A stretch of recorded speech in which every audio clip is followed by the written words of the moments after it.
भारत राष्ट्र समिति पार्टी के प्रमुख और तेलंगाना के सीएम के चंद्रशेखर राव सोमवार को करीब 600 गाड़ियों के काफिले के साथ महाराष्ट्र पहुंचे, जिसके बाद एनसीपी प्रमुख शरद पवार ने केसीआर के महाराष्ट्र दौरे को लेकर अपनी चिंता जाहिर की है। शरद पवार ने तेलंगाना सीएम के इस तरह से काफिले के साथ महाराष्ट्र में एंट्री पर चिंता जाहिर करते हुए कहा, ताकत दिखाने का केसीआर का प्रयास चिंताजनक है। आपको बता दें कि एक तरफ तो बिहार के मुख्यमंत्री नीतीश कुमार विपक्षी दलों को एकजुट कर 2024 में प्रधानमंत्री नरेंद्र मोदी को हराने का फॉर्मूला तैयार कर रहे हैं, तो दूसरी तरफ विपक्षी दलों के इस गठबंधन से अब तक दूरी बनाए रह चुके तेलंगाना के सीएम केसीआर नीतीश कुमार के इस फॉर्मूले को फेल करने में जुटे हैं। केसीआर के महाराष्ट्र दौरे से शिवसेना और एनसीपी की नींद उड़ गई है। शिवसेना उद्धव गुट के राज्यसभा सांसद संजय राउत ने तेलंगाना के सीएम के महाराष्ट्र दौरे पर अपनी प्रतिक्रिया व्यक्त करते हुए ये तक कह डाला कि उनके महाराष्ट्र में आने से महाविकास अघाड़ी को कोई नुकसान नहीं होने वाला, लेकिन अगर वो इस तरह से नौटंकी करते रहेंगे तो तेलंगाना भी हार जाएंगे। भारत राष्ट्र समिति पार्टी महाराष्ट्र में किसानों और दलितों को लेकर अपनी पैठ बनाने में जुटी है। इसी कड़ी में तेलंगाना के सीएम महाराष्ट्र में किसानों और दलितों को लेकर अपना जनाधार बढ़ाने के प्रयास में लगे हैं। ऐसे शिवसेना, उद्धव गुट और एनसीपी खासा परेशान हैं। महाराष्ट्र में किसान और दलित समुदाय महाविकास अघाड़ी का परंपरागत वोटर है, जिसको अपने पाले में लाने में जुटे तेलंगाना के सीएम की कोशिश से एनसीपी और शिवसेना की चिंता बढ़ गई है। तेलंगाना के सीएम के चंद्रशेखर राव ने महाराष्ट्र के सोलापुर और धाराशिव जिले में आयोजित कार्यक्रम में हिस्सा लिया। इसके बाद सीएम केसीआर ने प्रसिद्ध विट्ठल रुक्मणी मंदिर का दौरा किया। इस दौरान उन्होंने सरकोली गांव में एक रैली भी की और करीब 100 नेताओं को बीआरएस पार्टी की सदस्यता दिलाई। रैली को संबोधित करते हुए तेलंगाना के सीएम केसीआर ने कांग्रेस पार्टी पर जमकर निशाना साधा और कांग्रेस की ओर से बीआरएस को भाजपा की बी पार्टी बताने पर जमकर हमला बोला। आक्रोश क्यों है इतने सारे पार्टियों में? इतनी घबराहट क्यों है? हड़बड़ी क्यों है? इतना आक्रोश इतने छोटी पार्टी के लिए?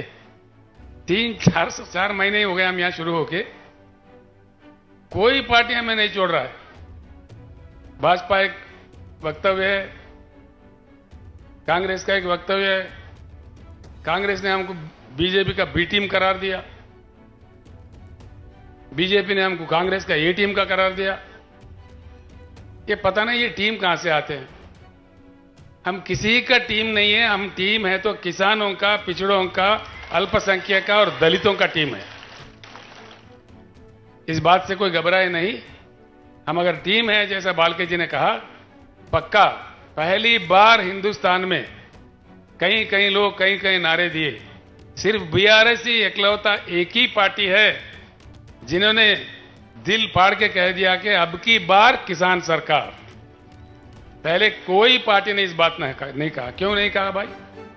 वहीं मंगलवार को पीएम मोदी ने भी मध्य प्रदेश की धरती से 2024 लोकसभा चुनाव के लिए बिगुल फूंक दिया है। मेरा बूथ सबसे मजबूत कार्यक्रम के जरिए पीएम मोदी ने देश भर के लाखों कार्यकर्ताओं को संबोधित किया। इस दौरान उन्होंने कांग्रेस से लेकर सभी विपक्षी दलों पर जमकर निशाना साधा और पटना में हुई महागठबंधन की बैठक पर हमला बोला। तेलंगाना के सीएम के चंद्रशेखर राव की बेटी और उनकी पार्टी भारत राष्ट्र समिति पर पीएम मोदी ने निशाना साधते हुए कहा, अगर आपको केसीआर की बेटी को आगे बढ़ाना हो तो बीआरएस को वोट दो, लेकिन अगर आपको आने वाली पीढ़ी के जीवन को सुरक्षित करना है तो सिर्फ भारतीय जनता पार्टी को वोट दो। आपको के चंद्रशेखर राव की बेटी का भला करना हो तो आप बीआरएस को वोट दीजिए, लेकिन मेरी बात ध्यान से सुनिएगा। मेरे देशवासियों, मेरी बात ध्यान से सुनिएगा।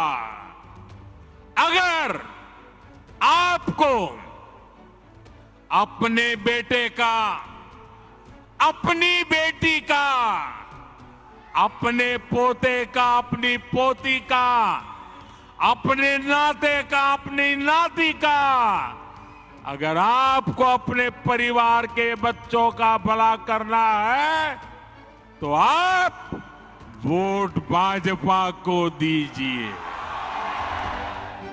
Bureau report, Punjab Kesari TV. हमसे जुड़े रहने के लिए हमारे YouTube चैनल को सब्सक्राइब करें और नई वीडियो की नोटिफिकेशन के लिए बेल आइकॉन को दबाएं।